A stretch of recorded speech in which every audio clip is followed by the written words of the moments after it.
What if I told you that a family's casual river trip turned into a discovery that reshaped our understanding of ancient sea life?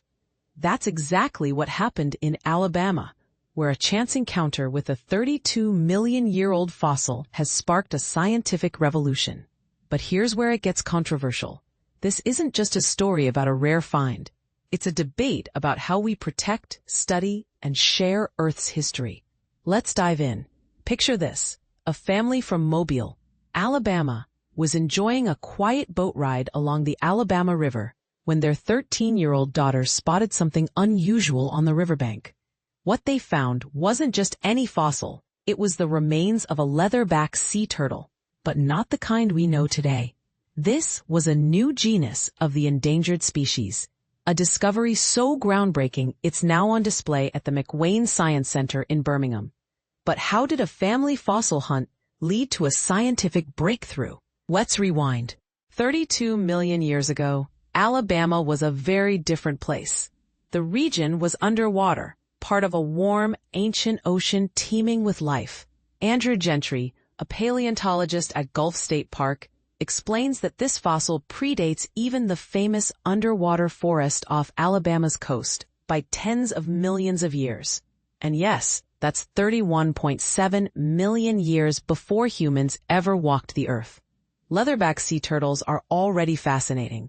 Today, they're the largest sea turtles, with flexible shells made of thousands of tiny tile-like bones called ossicles.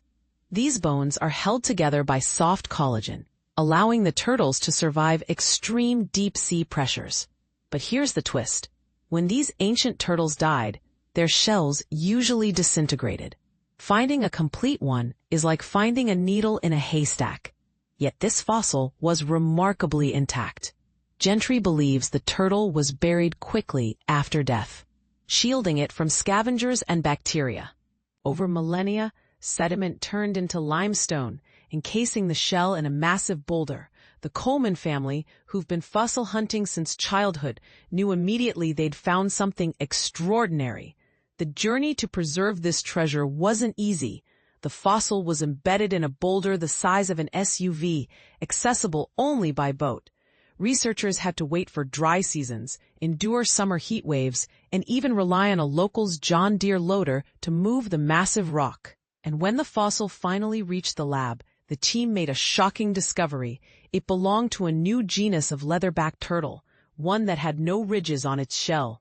This matters. At the time, two leatherback lineages existed, one with ridges, one without. Only the ridged group survived. The other vanished. Gentry calls this fossil a Rosetta Stone for understanding why. The newly named species, Euloca culminorum, combines the Muscogee words for water and turtle, honoring both the Creek Nation's ancestral land and the Coleman family. Kimberly Gregson, a member of the Porch Band of Creek Indians, worked closely with the team to ensure cultural respect in naming. But the debate isn't over. Should the fossil's location stay secret to prevent looting? Some argue that transparency fuels public interest.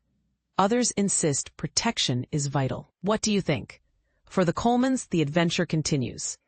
They're still scanning riverbanks for fossils, their kids now eager to find their own turtle moment. As Adrian puts it, the kids are always looking. We're just going to keep what we do and just enjoy it. So what's next for Euloca culminorum? Scientists hope it will unlock secrets about Alabama's ancient ecosystems. And for the rest of us, it's a reminder that history, both human and prehistoric, is waiting to be discovered if only we keep our eyes open. What's your take? Do you think hiding fossil sites protects them, or does it rob the public of a chance to connect with the past? Share your thoughts below.